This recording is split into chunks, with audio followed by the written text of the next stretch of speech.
네, 오늘은 여호수아 2장과 3장 말씀을 묵상하도록 하겠습니다. 여호수아 2장은 눈의 아들 여호수아가 시딤에서 두 사람을 정탐꾼으로 보냈다라는 말씀으로 이제 시작을 합니다.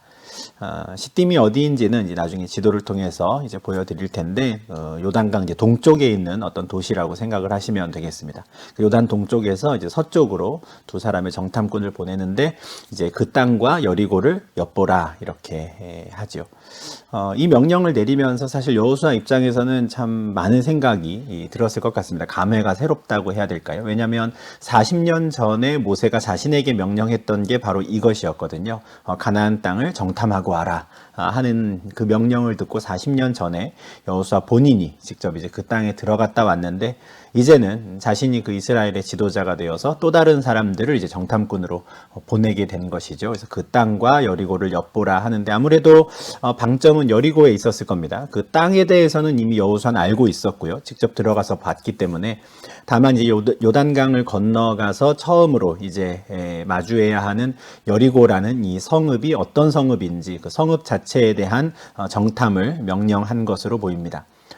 지도상으로 좀 보여드리면, 이게 이제 구약시대의 지명이 쭉 나와 있는 이제 지도인데, 이 중에서도 이제 빨간색으로 지금 방금 표시해드린 요 지역이 이제 여리고라는 도시가 있습니다.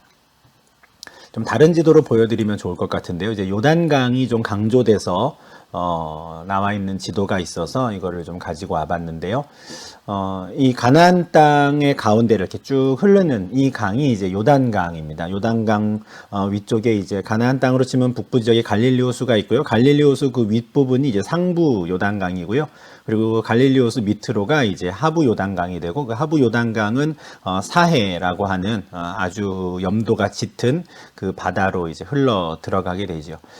이 지도상으로 또 표시를 다시 해드리면 이제 바로 빨간색으로 표시되어 있는 여기, 그러니까 하부 요단강의 이제 거의 마지막 부분 사이로 들어가기 직전 서쪽 지역에 있는 도시가 바로 여리고였습니다. 구글 지도상으로 보여드리면 지금도 이제 여리고라는 지명을 그대로 사용하고 있습니다. 예루살렘에서 한 2시 방향이랄까요? 이렇게 떨어져 있는 곳인데, 요단강 인근에 있는 곳이 바로 여리고입니다. 지금 정탐을 보내는 곳은 시딤이라는 곳인데요. 지금 요단강 동쪽에 있는 저 시딤이라는 곳에서 이제 여리고로 정탐꾼 두 사람을 보내게 됩니다.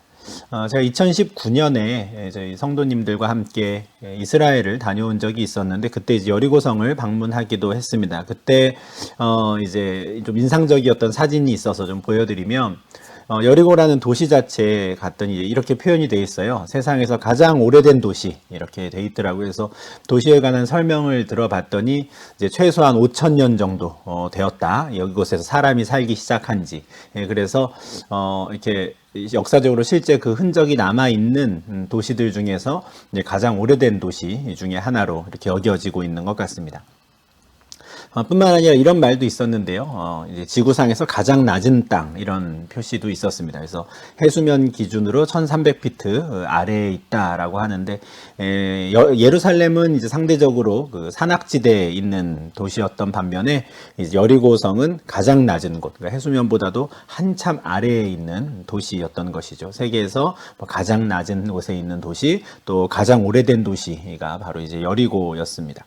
그러니까 아주 오랫동안 사람들이 살다 보니까 이제 성읍도 아마 튼튼했을 거고요. 그 성읍에서 살고 있는 사람들의 문화도 상당히 이제 번성했을 텐데, 제가 갔을 때 그날 이제 여리고 성터에도 이제 유적지에도 올라갔었습니다. 그래서 지금은 이렇게 그냥 흙 더미로만 되어 있는데, 현재 발굴 작업이 뭐 계속 이런 곳은 이제 이루어지고 있는 것이죠. 그래서 한층 한층 내려가 보면 계속해서 이제 각각의 시대마다 나오는 여리고 도시의 그 흔적들이 이렇게 나오고 있었습니다. 이 여리고 성터에서 이제 맞은편 요단강 쪽을 바라본 사진인데요. 이 요단강 건너편에 지금은 이제 요르단이라고 하는 나라에 속해 있는 땅입니다. 그래서 저쪽이 이제 요단강 동쪽인데, 저쪽 어딘가에서부터 이제 정탐꾼들이 넘어왔겠죠. 지금 보여드리는 요 산악 지역들은 이제 요단강 쪽에서, 요단강 동쪽에서 이제 여리고를 본 겁니다. 그래서 저쪽 어딘가에서 이제 여호수아가 2명의 정탐꾼을 이제 여리고성으로 보내게 되는 것이죠. 여호수아의 명령을 듣고 이제 여리고성에 들어온 두 명의 정탐꾼들이 찾아간 곳은 라합이라고 하는 기생의 집이었습니다. 기생이라고 되어 있긴 하지만 이제 원뜻은 창녀입니다. 그러니까 이제 창녀의 집으로 정탐꾼들이 들어가게 되는 것인데 왜 하필 창녀의 집이었을까? 아마도 낯선 남성들이 왔다 갔다 하더라도 그냥 큰 문제가 되지 않을 법한 집이었던 것이죠. 그냥 사람들이 눈에 항상 낯선 사람들이 들락날락하는 집이 바로 이 창녀의 집이었기 때문에 정탐꾼들 입장에서도 이 라합이라고 하는 이 기생의 집을 잠깐 머무는 곳으로, 그리고 이제 본격적인 정탐에 앞서서 하룻밤 잠깐 묵을 수 있는 곳으로 이제 택한 것 같습니다. 그런데 이제 문제가 생깁니다. 이 정탐꾼들이 기생의 집에 들어간 그날 바로 이제 보고가 올라가는 것이죠. 어떤 사람이 여리고 왕에게 보소서, 이 밤에 이스라엘 자손 중에 몇 사람이 이 땅을 정탐하러 이리로 들어왔습니다 하는 거예요. 참 정탐꾼들 입장에서는 이제 낭패인 겁니다. 여호수아가 그 땅과 여리고성을 정탐하라 그래서 정말 찾아왔는데 그냥 제대로 성을 둘러보지도 못하고 그냥 그날 밤에 기생의 집에 들어간 그 순간 바로 걸렸던 것이죠. 아마도 좀 경비가 삼엄하지 않았을까 싶습니다. 왜냐하면 나중에 또 말씀에도 나오겠지만 지금 이스라엘 백성들이 애굽 땅을 나와 40년 동안 광야 생활을 하다가 마침내 요단강 동쪽으로 올라와서 동쪽 지역을 다 점령하고 이제 그들이 서쪽으로 넘어올 것이다 라는 소식이 이미 여리고뿐 아니라 요단 서쪽 온 지역에 다 퍼져 있는 상태였거든요. 그러니까 모든 요단 서쪽에 있는 모든 민족들이 이스라엘을 주시하고 있는 때였습니다. 더군다나 여리고 같은 경우는 이제 저들이 요단강을 건너오면 자신들의 성읍에서 제일 처음으로 이제 전쟁이 벌어질 것을 알고 있었기 때문에 굉장히 삼엄한 경계를 펼치면서 이제 주시하고 있었겠죠. 그런데 낯선 사람들, 아마 민족적으로도 조금은 달라 보일 법한 그 낯선 사람들이 들어오니 단연 눈에 띄었을 것이고 즉각 여리고 왕에게 이제 보고가 들어간 것이죠. 더군다나 이 사람들이 들어간 곳이 라합의 집이다라고 하는 것까지도 이제 특정이 됩니다. 그래서 여리고 왕이 신하를 이제 라합에게 보내서 내 집에 들어간 그 사람들을 끌어내라. 그들은 온 땅을 정탐하러 왔다라고 하죠. 이제 스파이가 들어왔으니 당장 꺼내라 하는 겁니다. 그런데 2장 4절을 보니 그 여인은, 그러니까 라합은 이미 그 두 사람을 숨겼다라고 해요. 이 정탐꾼들이 발각되었을지 안 됐을지까지는 아마 몰랐을 겁니다. 근데 다만 낯선 두 사람이 들어왔고 그 사람들이 이스라엘의 정탐꾼이다라는 것은 알았던 것 같아요. 그러다 보니 이제 일단 이들을 집 어딘가에 이제 숨긴 것이죠. 그렇게 숨겼는데 마침 신하들이 찾아와서 내 집에 들어간 그 사람들을 끌어내라고 하는 겁니다. 이제 이 주 정탐꾼의 어떤 운명이랄까요? 그거는 이제 라합이라고 하는 이 여인의 손에 달려 있게 되는데, 이 라합이 이렇게 대답을 합니다. 과연 그 사람들이 내게 왔었으나 그들이 어디에서 왔는지 나는 알지 못하였고 그 사람들이 어두워 성문을 닫을 때쯤 되어 나갔으니 어디로 갔는지 내가 알지 못하나 급히 따라가라. 그리하면 그들을 따라잡으리라 하였다는 거예요. 앞부분은 사실이고요. 이제 뒷부분은 이제 가짜로 이제 거짓말을 한 것인데, 요즘에 이제 많이 떠돌고 다니는 가짜 뉴스라고 하는 것도 딱 이렇게 만들어지는 경우들이 많다고 합니다. 전부 다 틀린 말은 아니고 시작은 이제 맞는 말로 하는 것이죠. 그리고 이제 잘못된 정보를 뒤에다가 이제 덧붙이는 건데, 사실 딱 라합이 하는 반응이 그렇습니다. 그 사람들이 나에게 왔다, 이건 사실이다라고 인정을 해요. 만약에 이것도 인정하지 않았다면 아마 신하들은 온 집안을 샅샅이 뒤져라 뭐 이제 이렇게 하지 않았을까 싶습니다. 그런데 라합이 순수하게 이것을 순순히 인정을 하니까 오히려 더 라합의 말에 귀를 기울이게 되었던 것 같습니다. 그 사람들이 나에게 왔는데 지금은 나랑 같이 있지 않고 나갔다라고 말해요. 성문을 닫을 때쯤 되어 나갔다. 근데 어디로 갔는지는 나도 모르겠다. 그러니 지금 당장 따라가서 급히 쫓아가면 아마 잡을 수 있을 거야. 이렇게 말을 해요. 근데 내용을 좀 가만히 보면 좀 라합도 좀 많이 당황했던 것 같습니다. 자신을 찾아올 거라고는 생각을 못 했던 것인지 좀 당황했던 것 같은데, 왜냐하면 이후에 나오는 내용을 또 보면은 이제 성문을 닫을 때까지는 아직 시간이 좀 있거든요. 그런데 마치 지금 성문이 이미 닫힌 것처럼 또 보일 법한 이런 말을 하는 거죠. 이제 성문 닫을 때가 돼서 진작에 나갔다라고 이야기를 하는 겁니다. 그래서 라합 입장에서는 참 큰 모험을 한 것이고 자신의 어떤 목숨을 걸고 이스라엘의 편에 서는 이스라엘의 정탐꾼을 이제 숨겨주기로 작정한 그런 대답을 하는 것이죠. 6절에서 다시 한번 임의라는 표현이 또 나오는데요. 라합은 진작에 이제 결심을 한 겁니다. 이스라엘의 편에 서기로 또 이스라엘 정탐꾼을 돕기로 진작에 결심을 하고 그들을 숨겼는데 이번에는 조금 더 구체적인 장소가 나옵니다. 지붕으로 데리고 가서 지붕에 버려놓은 3대에 숨겼다. 3대라고 하면은 이제 곡식단을 생각하시면 되겠습니다. 곡식단을 이제 지붕에다가 널어서 이렇게 말리고 있는 건데 그 말리고 있는 그 곡식단 3대 사이에 이제 정탐꾼들을 숨겨준 것이죠. 그래 놓고는 이제 성문이 닫히기 전에 나갔다. 그러니 얼른 따라 나가면 너희가 그 사람을 잡을 수 있을 것이다. 이렇게 대답을 한 겁니다.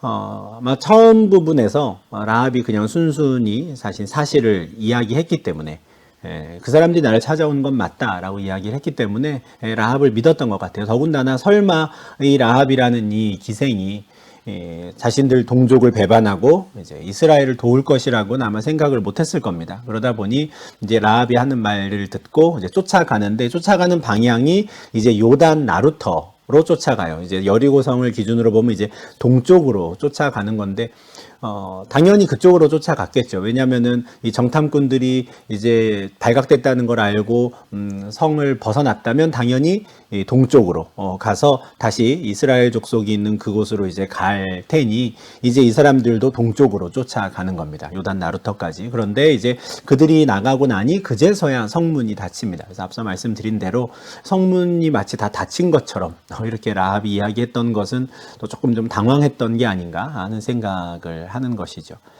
좀 그림을 하나 보여드리면 좋겠는데요. 이게 그 당시 고대 근동 지역의 이제 가옥 구조를 그림으로 그려놓은 겁니다. 이게 뭐 실사는 아니고 그림을 그린 거지만 좀 제일 잘 표현된 그림인 것 같아서 이걸 가지고 왔는데요. 보시는 바와 같이 이제 지붕을 이렇게 평평하게 만듭니다. 그래서 그곳에서 뭐 여가를 보내기도 하고 또 해를 쬐기도 하고 뭐 곡식을 말리기도 하고요. 여러 가지의 용도로 이제 이 지붕을 쓰죠. 우리가 보통 이제 주택 같은 경우에 네덜란드에 이제 뒷마당이 따위니 정원이 이렇게 딸려 있는 경우들이 있는데 그런 식의 용도를 이제 지붕에서 쓰는 겁니다.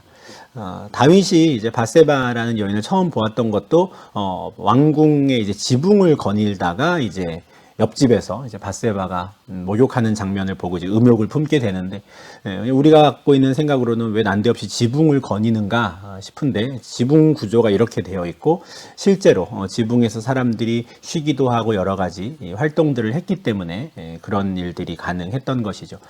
이처럼 이렇게 평평한 지붕에 이제 곡식단을 늘여놓고 이제 말리고 있었던 것 같고요. 그 가운데 이제 이 정탐꾼들을 숨겨준 겁니다.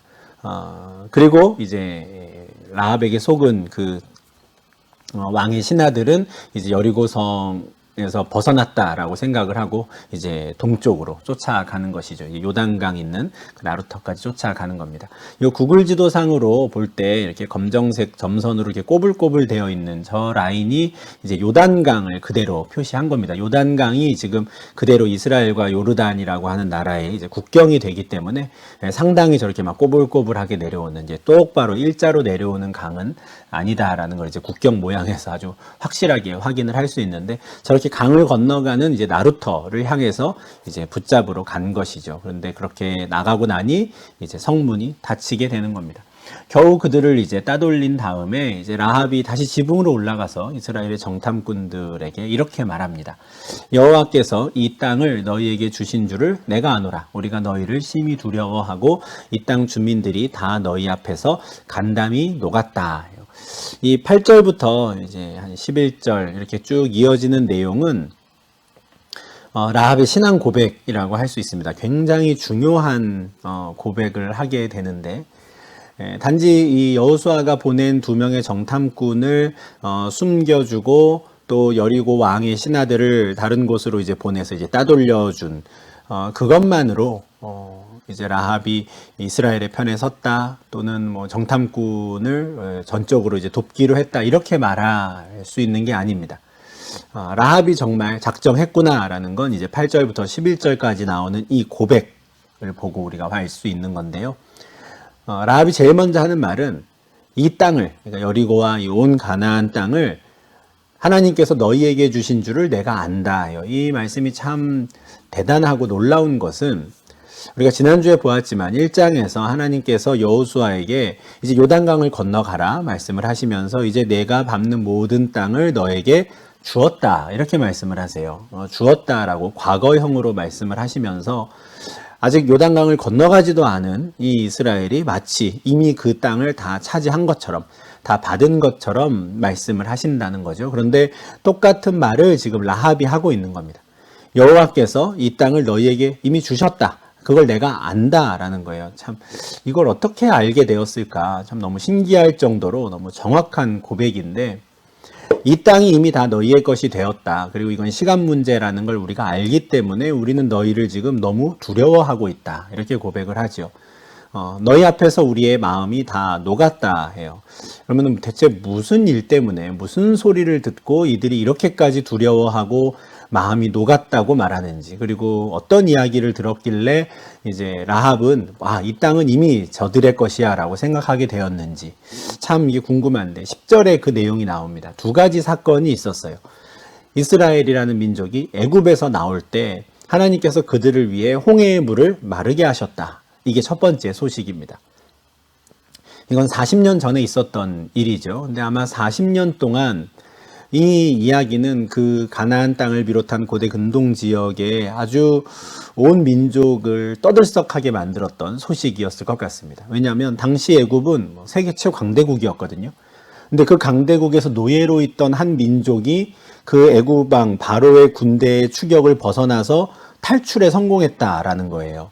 더군다나 뭐 한두 사람이 탈출한 것도 아니고 남자 장정만 60만 명, 그러니까 큰 틀에서는 한 200만 명이나 되는 어마어마한 그 숫자의 사람들이 무사히 애굽 땅을 탈출할 수 있었다. 이거는 뭐 전대미문의 일이죠. 이 소식을 듣는 모든 민족이 믿기지 않았을 겁니다. 어떻게 그런 일이 가능한가? 대체 저 아브라함의 후손이라는 유대인들이라는 저들은 누구이며 저들의 신은 누구이길래 그런 일을 하는가? 아마 그들을 굉장히 놀라게 했을 겁니다. 그리고 또 최근에 있었던 일이 있었죠. 요단 저쪽, 요단 동쪽에 있었던 시혼과 옥을 전멸시킨 그 일을 또 이들이 바로 들었습니다. 이거는 이제 최근의 일인데, 요단 동쪽에 있는 시온과 옥이 다스리는 땅을 이스라엘이 점령하고 그 땅을 이제 우리 지난주 본 대로 갓과 르우벤 지파와 절반의 므낫세 지파가 이제 차지하게 된 것이죠. 그래서 40년 전에 있었던 일과 또 최근에, 가장 최근에 있었던 이 두 사건을 대한 소식을 듣고는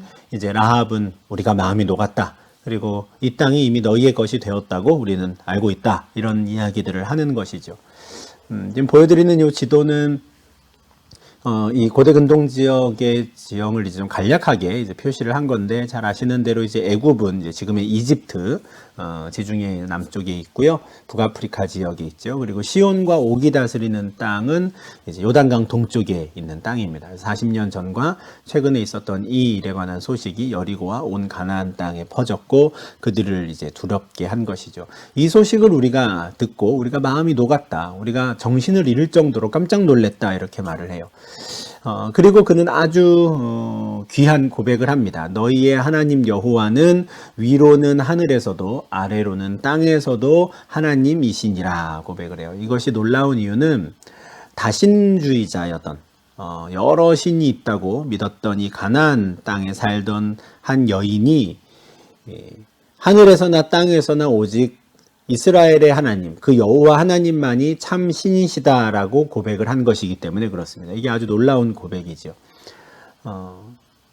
출애굽기 20장 4절에 보면 하나님께서 모세를 통해서 이제 십계명을 주실 때 너는 그 어떤 것으로도 나를 형상화하지 말라, 이렇게 말씀을 하세요. 그때 이와 같은 표현이 나오거든요.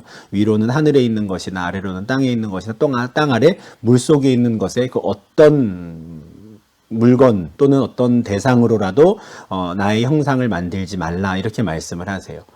그 모든 것은 하나님의 피조물일 뿐인 것이죠. 그러니 그 어떤 것도 하나님의 형상이 될 수는 없는 겁니다. 근데 가나안 족속의 사람들은 눈에 보이는 그 많은 것들을 신으로 섬기고 있었거든요. 하늘에도 신이 있고 땅에도 신이 있고 바다에도 신이 있고 각자의 영역이 있다고, 각자 다스리는 것들이 다른 여러 신들이 있다고 믿었습니다. 그런데 이 라합은 그렇지 않다는 것을 지금 깨달았다는 거예요. 위로는 하늘에서도 아래로는 땅에서도 오직 여호와 하나님, 이스라엘의 하나님만이 참 신이시다 이렇게 고백을 하는 겁니다. 참 대단한 일이죠. 어떤 과정을 거쳐서 또 어떤 경험을 했기에 가나안 땅의 기생이, 가나안 땅의 창녀가 이런 귀한 고백을 할 수 있었는가 싶을 정도로 그는 정말 완벽한, 완전한 신앙 고백을 합니다.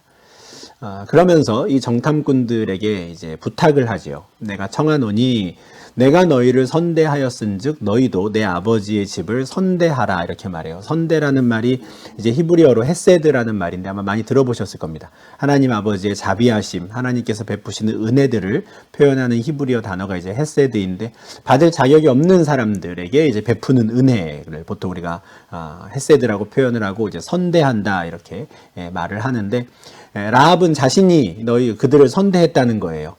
맞죠. 이스라엘의 정탐꾼들을 숨겨줄 이유도 없었고 그럴 필요도 없었습니다. 자신의 목숨을 걸고 그들을 선대했죠. 그러니 이제 부탁을 하는 겁니다. 너희도 나의 아버지의 집을 선대해라. 아마 창녀였기 때문에 라합은 결혼을 하지 않았던 것 같습니다.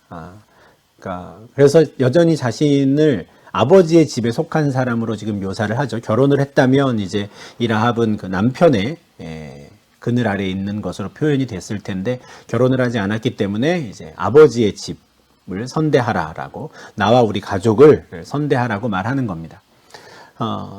13절에서 그녀가 말하는 가족들, 아버지의 집에 해당되는 사람들은 굉장히 구체적입니다. 나의 부모, 남녀, 형제, 그들에게 속한 모든 사람을 다 살려주고 우리 온 가족을 죽음에서 건져내라 이렇게 말합니다. 이것도 역시 대단한 부탁인데요. 내가 너희를 선대했으니 나를 좀 살려줘 이렇게 말하지 않아요. 그녀는 온 아버지의 집을 선대하라고 합니다. 그의 부모, 그녀의 남녀 형제, 그녀의 다른 친척들, 조카들은 이 정탐꾼이 누군지도 몰라요. 아마 자기의 딸 또는 자기 여동생 또는 자기 이모나 고모가 이스라엘의 정탐꾼을 숨겨주었다라는 사실 자체도 모를 겁니다. 그럼에도 불구하고 라합은 자신이 그들을 선대했으니 그들은 나의 부모와 남녀 형제와 우리에게 속한 모든 사람을 살려야 된다고, 우리 목숨을 죽음에서 건져내야 한다고 지금 요청하고 있는 겁니다. 이것을 그냥 단지 개인 간의 약속으로 또 받기를 원치 않았고요. 여호와의 이름으로 맹세하라고까지 해요. 그리고 증표를 주라고, 반드시 이 일을 이루겠다고, 우리의 온 가족을 죽음에서 건져내겠다라는 약속을 꼭 하라라는 것이죠.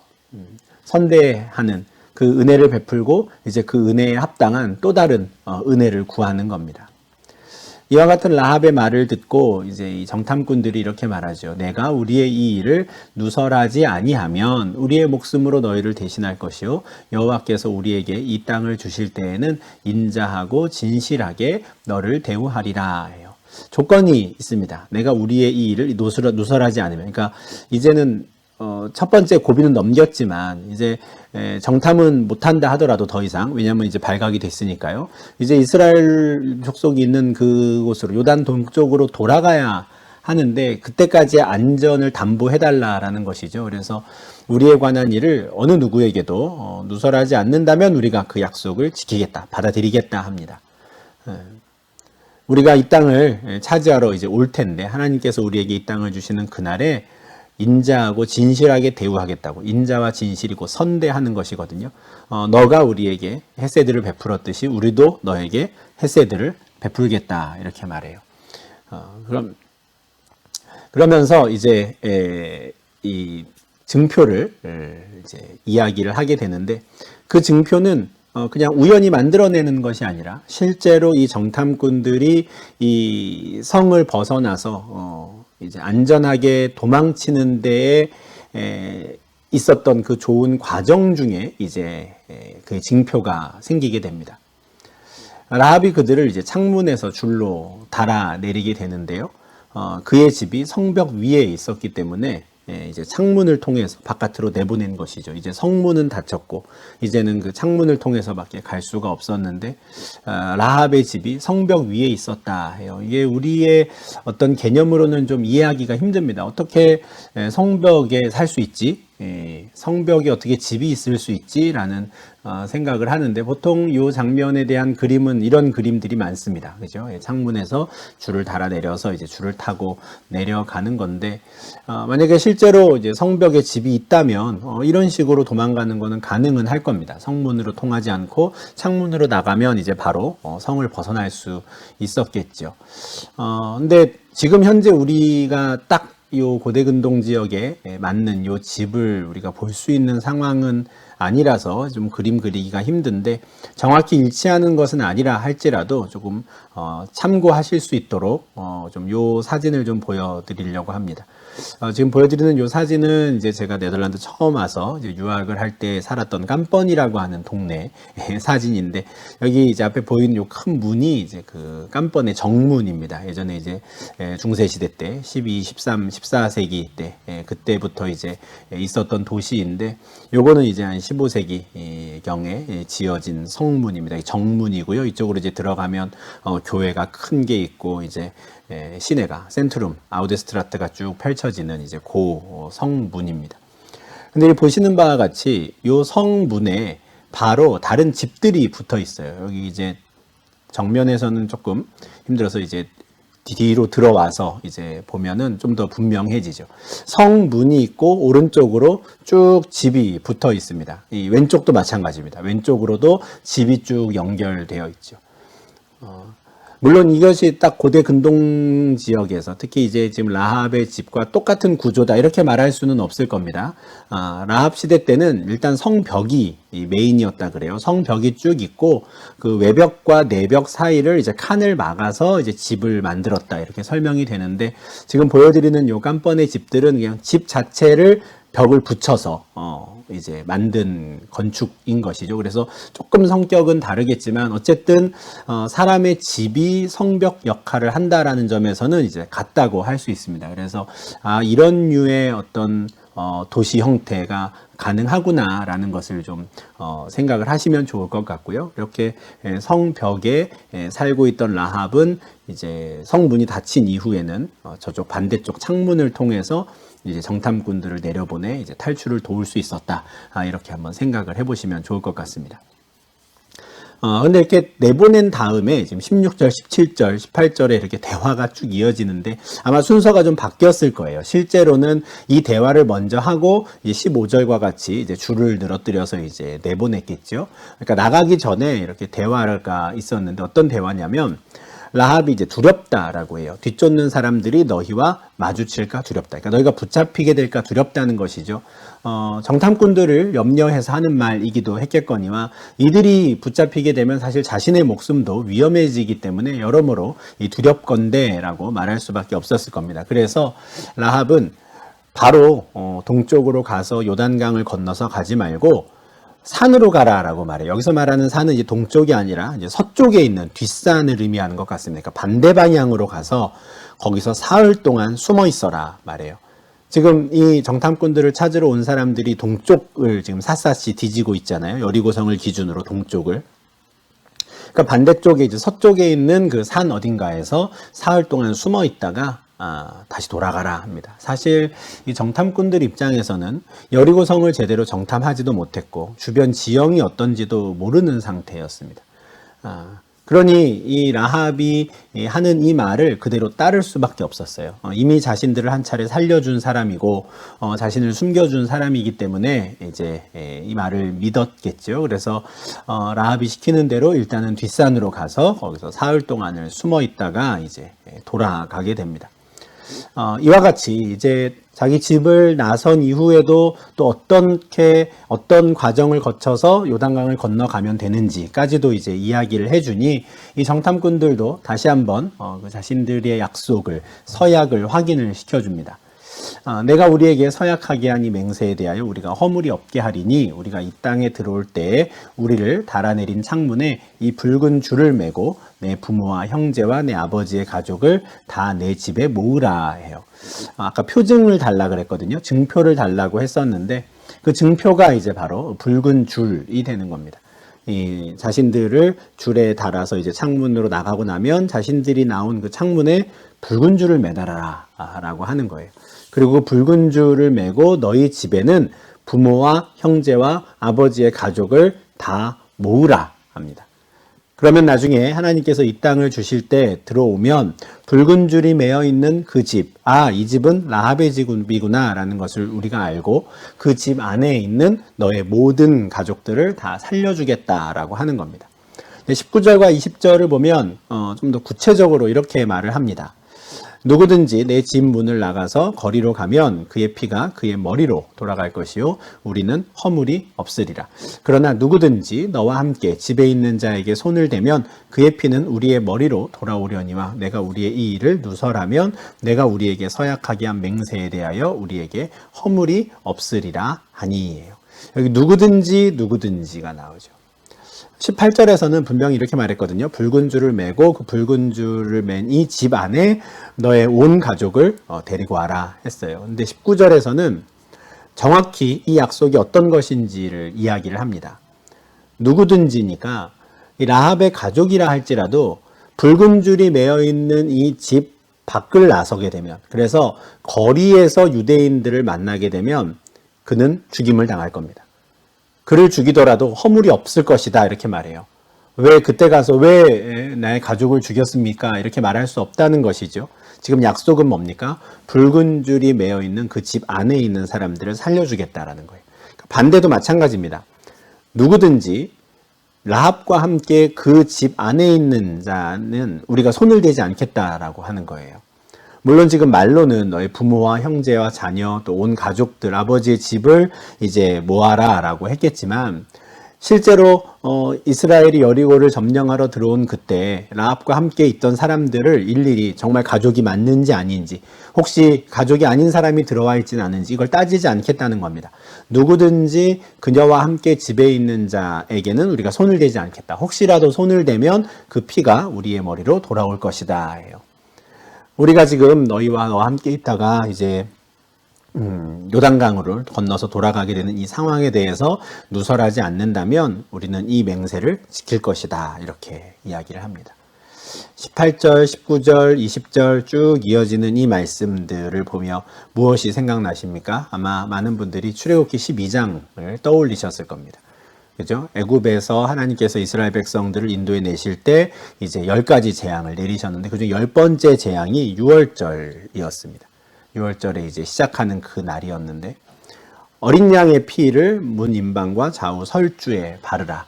그러면 그 어린 양의 피가 묻어 있는 그 집 안에 있는 사람들을 살려주겠다 하는 거예요. 그 피를 볼 때마다 내가 너희를 넘어가겠다. 그래서 그 재앙이 너희에게 내려 멸하지 않게 하겠다 하거든요. 지금 이런 그림인 거죠. 6월절 어린 양의 피를 우슬초에 묻혀서 문 임방과 좌우 설주에 이렇게 바릅니다. 그리고 그 집 안에 있는 자들은 누구든지 이제 하나님께서 그 장자를 건드리지 않으시는 심판을 내리지 않으시는 것이죠.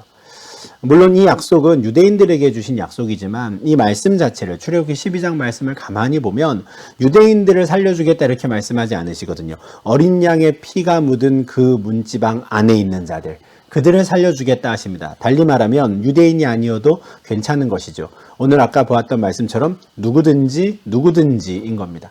또 반대로 그런 사람이 없었겠지만 유대인들 중에서 이 피가 묻어있는 이 피를 바른 이 집 안에 있지 않고 그 시간에 밖에 나와 있다가는 유대인이라 할지라도 죽음의 사자를 피해가지 못하게 되는 것입니다. 왜냐하면 조건은 유대인이냐 아니냐가 아니라 어린 양의 피를 바른 그 문 안에 있느냐 밖에 있느냐의 차이이기 때문에 그렇습니다. 지금 라합과 맺은 약속도 이제 마찬가지이죠. 붉은 줄을 창문에 매달고 이 집 안에 있는 사람들은 누구든지 우리가 건드리지 않겠다, 죽이지 않겠다라고 약속을 하는 겁니다. 이와 같은 약속을 듣고 라합이 너희의 말대로 하겠다라고 하죠. 이제 계약이 이제 성사가 되는 겁니다. 그리고 이제 아까 보았던 대로 15절처럼 이제 그들을 창문을 통해 내려보내고 바로 붉은 줄을 창문에 매달아 놨습니다. 그날이 언제일지 모르니까 이스라엘이 언제 여리고를 쳐들어오는지 모르기 때문에 이때부터 이제 아마 항상 붉은 줄을 창문에 매달아 놓고 이제 기다렸을 겁니다. 그리고 부모님과 형제, 자매, 자기의 친척들을 다 불러 모았겠죠. 그래서 전쟁의 소식이 들리면 우리 집으로 와야 한다고. 그리고 멀리 있는 사람들은 그냥 지금부터 아마 우리 집에서 같이 있자고 뭐 이렇게 하며 그날을 기다리지 않았을까 이제 싶습니다. 그래서 라합의 도움으로 이제 이 정탐꾼들은 다시 이스라엘 족속에게로 여호수아에게로 이제 돌아갈 수 있게 됩니다. 근데 이제 여호수아를 찾아간 이 정탐꾼들이 이제 보고하는 내용을 보기 전에 이 말씀을 한번 좀 보면 좋겠습니다. 신명기 7장 2절 말씀인데요. 내 하나님 여호와께서 그들을 내게 넘겨 내게 치게 하시리니 그때 너는 그들을 진멸할 것이라. 그들과 어떤 언약도 하지 말 것이요 그들을 불쌍히 여기지도 말 것이며 하거든요. 요거는 이제 하나님께서 모세를 통해서 이스라엘에게 주신 계명이었습니다. 그러니까 이스라엘이 가나안 땅에 들어가서 그들을 이제 진멸하기 시작할 때에 그들과 어떤 언약도 하지 말라 이렇게 말씀하세요. 그들을 불쌍히 여기지도 말라고까지 하시거든요. 그런데 문제는 지금 이 두 정탐꾼들이 라합과 약속을 했다는 겁니다. 과연 이게 괜찮을까 하는 것이죠. 하나님께서는 분명히 그들을 불쌍히 여기지도 말고 어떤 언약도 하지 말라고 하셨는데 왜 이 정탐꾼들은 라합과 언약을 맺었는가, 약속을 했는가.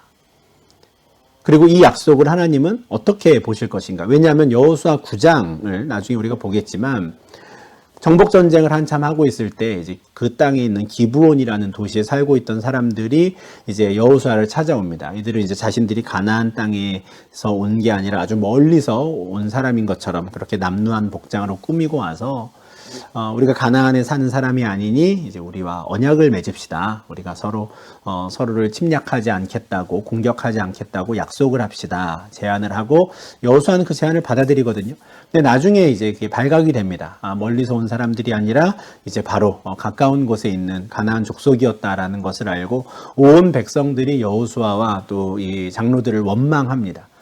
신명기 7장 2절을 어겼다는 것이죠. 이제 우리가 하나님께서 어떤 언약도 하지 말라 그랬는데 그들을 불쌍히 여기지도 말라 그랬는데 우리가 그들과 언약을 맺었으니 이제 하나님께서 우리를 심판하시는 게 아니냐라고 또 탄식하고 뭐 원망하고 이제 그런 일들이 있거든요. 그렇다면 이제 라합과 맺은 이 약속은 어떻게 되는 것인가? 이 정탐꾼 두 명이 라합과 언약을 맺은 것, 약속을 맺은 것에 대해서 하나님은 어떻게 평가하실까? 이제 이 부분을 좀 우리가 생각을 해봐야 되는 건데, 히브리서 11장 31절에 보면 믿음으로 기생 라합은 정탐꾼을 평안히 영접하였으므로 순종하지 아니한 자와 함께 멸망하지 아니하였도다. 이런 말씀이 있습니다. 그러니까 라합의 믿음이 좋았다 이런 거거든요. 정탐꾼을 평안히 영접한 덕분에 그는 멸망하지 않았고 그것은 그녀의 믿음의 결과였다 이렇게 말합니다. 그러니까 라합과 그 정탐꾼들이 언약을 맺은 것에 대해서 정탐꾼들을 꾸짖지 않으신 거죠. 잘했다 하시는 겁니다. 야고보서 2장 25절에도 또 같은 말씀이 있는데 기생 라합이 사자들을 접대하여 다른 길로 나가게 할 때에 행함으로 의롭다 하심을 받은 것이 아니냐. 이번에는 그녀의 행동이 또 하나님 앞에 의롭다함을 받았다 해요. 구약 성경에 나오는 정말 많은 신앙인들이 있지만 사실 라합처럼 믿음과 행함 모두에 있어서 칭찬을 받는 사람 이런 사람은 많지 않습니다. 근데 신약의 이제 히브리서의 기자나 야고보가 아주 명확하게 이야기하는 것이죠. 라합은 잘한 거다는 거예요. 그럼 달리 말하면 라합과 언약을 맺은 그 두 정탐꾼들도 이제 잘했다는 거예요. 그녀와 그렇게 약속한 게 허물이 전혀 아니고 오히려 잘한 일이다라고 하시는 거죠. 왜 그럴까? 기브온 거민들은 여호수아 9장에서 언약을 맺었다고 하나님께서 기뻐하지 않으셨는데 왜 라합에 대해서는 이렇게까지도 칭찬을 하고 또 라합과 언약을 맺은 계약을 한 정탐꾼들에 대해서는 하나님이 징계하지 않으시는가? 저는 그 힌트가 이제 2장 11절이라고 생각을 합니다. 우리 아까 보았던 말씀인데요. 어떤 분이 이제 이 구절에 대해서 이렇게 설명을 하셨어요. 라합이 너희 하나님 여호와는 위로는 하늘에서도 아래로는 땅에서도 하나님이시니라라고 고백한 순간 그녀는 이스라엘인이 되었다. 이렇게 표현을 하시는데 저는 굉장히 좋은 표현이라고 생각합니다. 이 고백과 함께 그녀는 더 이상 가나안 족속이 아니라 아브라함의 후손이 되는 것이죠. 가나안 땅에서 진멸당해야 되는 그 누군가가 아니라 이제 그녀는 하나님의 백성 이스라엘이 된 겁니다. 창조주 하나님을 기억하였고 위로는 하늘에서도 아래로는 땅에서도 오직 그 이스라엘의 여호와 하나님만이 참 신이심을 고백하는 그 순간 그녀는 이스라엘인이 된 것이죠. 그러니 이 두 정탐꾼이 지금 라합과 계약을 한 것, 약속을 한 것은 가나안 족속과 계약을 한 게 아닌 거라는 겁니다. 언약을 맺은 게 아니라 이제는 하나님을 섬기기로 작정한 아브라함의 후손, 믿음으로 이스라엘 백성이 된 그 여인과 약속을 맺었다라는 것이죠. 그러니 신명기 7장 2절에서 가나안 족속과는 언약을 맺지도 말고 불쌍히 여기지도 말라라는 것이 라합에게는 적용되지 않는다라는 거예요. 아주 타당한 좋은 설명이라고 생각합니다. 어떻게 해서 라합이 이 귀한 고백을 하게 됐는지는 알 수 없으나 그녀가 위로는 하늘에서도 아래로는 땅에서도 하나님이시다라고 하는 이 고백으로 말미암아 그녀는 이제 이스라엘이 되었고요. 그는 죽음에서 이제는 건져냄을 당하는 은혜를 입게 된 것이죠. 이 라합과 관련해서 한 가지만 더 좀 말씀을 드리면 좋을 것 같은데 바로 라합의 거짓말에 관한 것입니다. 이렇게 뭐 좀 지엽적인 일일 수도 있겠지만 아까 제가 가짜뉴스라는 표현을 쓰기도 했었는데 2장 4절과 5절에서 이 라합이 여리고 왕이 보낸 신하를 만났을 때 거짓말을 하거든요. 그 사람들이 나갔다 이렇게 말해요. 그런데 이미 이 정탐꾼들은 이제 옥상에 숨겨두었을 때인데 나갔다고 이제 거짓말을 하거든요. 그래서 이 라합의 거짓말을 우리가 어떻게 보아야 할 것인가? 최종적으로 이제 결과만 좋다면 그러면 괜찮은 것인가? 이런 생각을 한번 좀 하게 되는 것이죠. 실제로 이제 라합은 하나님을 선택한 것이고 믿음의 길을 선택했기 때문에 이렇게 둘러댄 것, 이런 거짓말은 나쁘지 않다. 오히려 믿음의 고백이다. 이렇게 말씀하시는 분들이 많이 계십니다. 그분들은 특히 이제 출애굽기 1장 17절 말씀을 또 같이 인용하면서 이런 경우들은 하나님도 기뻐하신다 이렇게까지도 말씀을 하시는데 요 출애굽기 1장에는 이런 내용이 있죠. 이제 애굽 왕 바로가 이스라엘 백성들이 번성하는 것을 이제 두려워해서 남자아이가 태어나면 바로 강에 던져 죽이라고 하고 여자아이들만 살리라라고 하는데 이제 그 중에 이제 모두는 아니었겠지만 그 중에 이스라엘의 여호와 하나님을 두려워하던 그 산파들이 있었고 그들은 이제 자신들이 아이를 받을 때 남자아이가 태어나더라도 죽이지 않은 것이죠. 그래서 바로의 명령을 지키지 않는 산파들이 있다라는 것을 듣고 이제 바로가 산파를 붙잡아 오라 그래서 이제 왜 그렇게 하였느냐고 물었을 때 이렇게 대답하거든요. 히브리 여인은 애굽 여인과 같지 아니하고 건장하여 산파가 그들에게 이르기 전에 해산하더이다. 거짓말이거든요. 자신들이 받았어요. 받고 남자아이인데 살려주었거든요. 그런데 그렇게 말을 한 게 아니라 우리가 도착하기도 전에 이미 다 아이를 낳아서 숨겨서 우리는 몰랐습니다. 이렇게 둘러대는 겁니다. 그러니까 이 일에 대해서 하나님께서 은혜를 베푸셨다 하고 산파의 집안이 흥왕케 되었다 이렇게 말을 하니까 이제 같은 식으로 라합도 이렇게 거짓말을 한 것을 하나님이 오히려 기쁘게 보셨다 이렇게 설명하시는 분들도 계십니다. 그런데 요 출애굽기 1장에서 특히 21절을 보시면 하나님이 그들의 집안을 흥왕하게 하신 건 그들이 거짓말을 했기 때문이 아닙니다. 그들이 그 산파들이 하나님을 경외하는 사람들이었기 때문에 이제 하나님께서 그녀들의 집안을 흥왕하게 하신 것이죠. 라합도 마찬가지입니다. 결과적으로는 라합이 진짜 참된 이스라엘이 되고 죽음에서 건짐받는 은혜를 입고 또 한 사람만이 아니라 라합의 온 아버지의 집이 똑같은 은혜를 입지만 그것은 라합이 거짓말을 해서가 아니거든요. 라합이 그 참된 신앙 고백이 있었고 그가 그 하나님을 인정하고 고백함으로 말미암아 그가 이제 이면적 유대인 그래서 참된 아브라함의 믿음의 후손이 되었기 때문에 이제 그가 구원을 받은 겁니다. 그래서 거짓말에 대해서는 이 칼빈이라는 분이 여호수아 주석에서 한 말을 우리가 좀 참고하면 좋을 것 같은데요. 신실한 거짓말, 그러니까 좋은 뜻에서 하는 거짓말이랄까요? 아니면은 뭐 어떤 신앙적인 결단을 하는 거짓말. 이런 거짓말은 완전히 용서받을 수 있다고 믿는 자들은 하나님의 눈에 진실이 얼마나 소중한가를 충분히 고려하지 않는 것이다. 이렇게 아주 단호하게 이야기를 합니다. 아무리 목적이 좋아도 누군가를 돕고 누군가에게 조언을 주고 하는 목적이라 할지라도 거짓말이라는 건 합법적일 수 없다고. 거짓말이라는 건 일단 하나님의 본성에 어긋나는 일이기 때문에 하나님이 기뻐하시지 않는다. 이렇게 말을 하는 것이죠. 하나님은 진실하신 분입니다. 거짓과 함께 하실 수 없죠.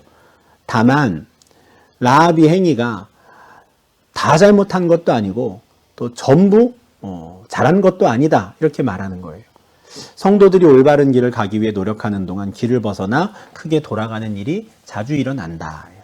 물론 그러면 라합이 거짓말을 안 했으면 어떻게 되는 것이냐, 그냥 정탐꾼이 붙잡혀 가도록 두었어야 되는 것이냐, 뭐 사실대로 다 말하고 같이 붙잡혀 가야 되는 것이냐, 뭐 그 부분에 대해서는 또 다른 우리가 좀 고민을 하고 논쟁을 또 할 수도 있겠으나, 일단은 실제로 라합이 했던 행동만을 본다면 그녀가 거짓말한 그것 자체도 우리가 뭐 포장을 하거나 하나님이 기뻐하시는 일이었다거나 그렇게 말할 수 없다는 것이죠. 그렇게 말해서는 안 된다는 겁니다. 하나님은 진실하신 분인데 어떻게 거짓과 함께하며 거짓으로 일을 하시겠습니까? 다만 성도들이 올바른 길을 가기 위해 노력하는 동안에도 길을 벗어나는 경우들이 있는데 그 모든 일들을 합력하여 선을 이루셔서 라합과 라합의 가족들을 구원해 가시는 것이죠. 하나님의 주권적인 섭리에 관한 일인 것이지 라합이 거짓말도 잘한 거라고 뭐 그렇게 해야 된다고 할 수는 없는 겁니다. 제가 이 부분을 이제 말씀드리는 건 신천지의 이론 중에 제가 알기로는 교리 중에 조직을 보호하고 또 교주를 보호하기 위해서 거짓말하는 건 괜찮다 이렇게 가르친다고 알고 있기 때문에 이제 이 말씀을 드리는 겁니다. 하나님은 진실하신 분입니다. 아무리 뭐 좋은 뜻이었다 이리저리 둘러댄다 하더라도 거짓말하는 것, 누군가를 속이는 것 절대 하나님이 기뻐하시는 일이 아닙니다. 하나님은 언제나 정직하고 진실한 것을 원하시는 것이죠. 그러니 이 말씀을 잘못 적용해서 라합도 그랬으니 우리가 다른 사람을 구원하기 위해서는 이 정도 속이는 거 괜찮아, 이 정도 거짓말하는 거 괜찮아, 그렇게 생각해서는 안 되는 것이죠. 하나님께서 원하시는 것은 우리의 진실함이다라는 것을 또 잘 기억하고, 또 이 라합의 모습은 라합의 모습대로 우리도 언제나 올바른 말과 행동을 하는 것은 아니다라고 하는 인간의 연약함 차원에서 우리가 좀 바라볼 수 있으면 좋겠고요. 그리고 그 연약함마저도 하나님께서 합력하여 선을 이루어 가시는 것을 또 보고 우리가 또 좀 우리를 향해서도 같은 은혜를 베풀어 주시기를 그렇게 기도하는 것이 더 좋지 않을까 싶어서 잠깐 좀 말씀을 드렸습니다. 이렇게 해서 이제 라합의 도움으로 이제 추격을 다 따돌린 이후에 이제 이들은 요단강을 건너서 다시 동쪽으로 돌아가게 되는데요. 22절에 좀 구체적인 내용이 나오죠. 실제로 라합이 말한 대로 이제 산으로 가가지고 거기서 사흘 동안 숨어 있다가 이제 갑니다. 라합이 16절에서 말한 그대로. 그래서 요단 동쪽 지역을 막 샅샅이 뒤지고 이들을 찾는 그 사람들이 다 철수한 이후에야 이제 돌아갑니다.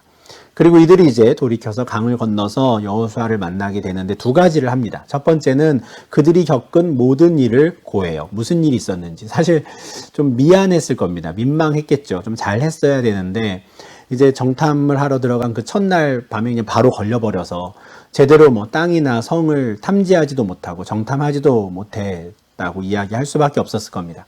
다만 라합이라는 이 여인에 대해서는 이야기를 했겠죠. 자신들을 살려준 사람이 누구고 또 붉은 줄을 매달아 놓기로 했고 그곳에 있는 모든 이들에게 우리가 손을 대지 않기로 했다라고 하는 이 상황들은 다 이야기를 했을 겁니다.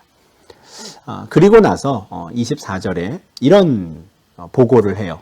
진실로 여호와께서 그 온 땅을 우리 손에 주셨으므로 그 땅의 모든 주민이 우리 앞에서 간담이 녹더이다. 정탐꾼이 했던 역할 또는 했던 일만 보면 어떻게 이런 말을 할 수 있을까? 좀 너무 성급하게 주관적인 판단을 하는 것 아닌가 할 수도 있을 겁니다. 왜냐하면 이 말은 그냥 들은 이야기거든요. 자신들이 직접 보고 판단한 게 아니라 라합이라는 여인 한 사람을 만났는데 그 라합이 이런 말을 했기 때문이에요. 너희가 애굽에서 또 요단 저쪽에서 했던 일들을 우리가 들었을 때 마음이 녹았고 우리가 다 정신을 잃을 정도로 우리가 지금 겁에 질려 있다라고 이야기를 했거든요. 이 말만 듣고 그대로 갖다 옮긴 거예요. 그래서 좀 무책임한 것 아닌가 싶기도 했겠으나 그러나 라합의 표정을 보았겠죠. 그리고 실제로 목숨을 걸고 자신들을 살려주는 그 라합의 모습을 보며 이 사람의 말이 진짜구나 라는 어떤 확신을 가졌던 게 아닌가 싶습니다. 비록 우리가 샅샅이 성읍을 돌아보지는 못했지만 분명 이 땅이 우리의 것이 될 것이고 또 하나님께서 이미 이들의 기세를 완전히 눌러놓으시고 이들의 마음을 다 녹이셨구나. 이제 우리가 들어오기만 하면 되는구나 라는 것을 이제 깨닫고 확신을 가졌을 겁니다. 그러다 보니 이제 라합에게 들은 그 말을 그대로 전하며 정말 그 땅을 하나님이 우리에게 주실 겁니다. 그들의 마음이 이미 다 녹았고 그들은 이미 전의를 상실했습니다. 우리가 가면 됩니다. 이렇게 자신 있게 보고를 할 수 있었던 것이죠. 성경에는 나오지 않지만 이 보고를 받은 여호수아는 정말 기뻤을 것 같습니다. 또 정말 감사했겠죠. 왜냐하면 40년 전에 자신이 갈렙과 함께 보고했던 것과 똑같은 보고였거든요. 민수기 13장 30절에서 갈렙이 우리가 올라가자, 그 땅을 취하자, 우리가 이길 수 있다 이렇게 말했었거든요. 여호수아와 갈렙은 그 땅 백성을 두려워하지 말자, 그들은 우리의 먹이다 라고까지도 이야기했었습니다. 40년 전에는 이렇게 말하는 사람이 딱 자기랑 갈렙 두 사람밖에 없었어요. 나머지 10명의 정탐꾼들은 우리가 들어가면 죽는다고, 우리 아이들 들어가면 다 죽임당하고 노예가 될 거라고, 우리 그냥 애굽으로 돌아가는 게 좋다고 보고를 했죠. 그것에 모든 이스라엘 사람들이 마음이 무너져 내렸습니다. 그래서 40년 동안 광야 생활을 했죠. 40년 만에 자신이 보낸 정탐꾼이 갔다 와서 비록 그들이 실제로 3일 동안 성실하게 정탐을 할 수는 없었으나 그러나 그들의 보고가, 그들의 정탐의 내용이 자신이 40년 전에 했던 것과 똑같은 것을 보고 얼마나 기뻤겠습니까? 우리가 능히 이길 수 있다고. 그때는 우리의 마음이 다 녹았는데 이제 하나님께서 저들의 마음을 다 녹이셨다고, 전의를 상실했으니 우리가 들어가자고 고백을 하는 걸 듣고 분명 너무 기뻤을 것 같고 또 하나님께 감사했으리라 생각을 합니다. 이렇게 해서 이제 2명의 정탐꾼을 보내서 여리고성을 이제 확인을 하고 특별히 이제 라합이라는 그 여인의 도움을 얻어서 이제 전쟁의 준비가 이제 다 마쳐지게 되는 것이죠. 그래서 이제는 시딤을 떠나서 요단강을 건너서 이제 여리고성까지 나아가는 일이 이제 3장에 이어지게 될 텐데요. 요 3장의 내용은 이제 또 다음 영상에서 우리가 또 같이 보도록 하겠습니다. 2장에 대해서는 이렇게 마무리를 하고 3장으로 넘어가도록 하겠습니다.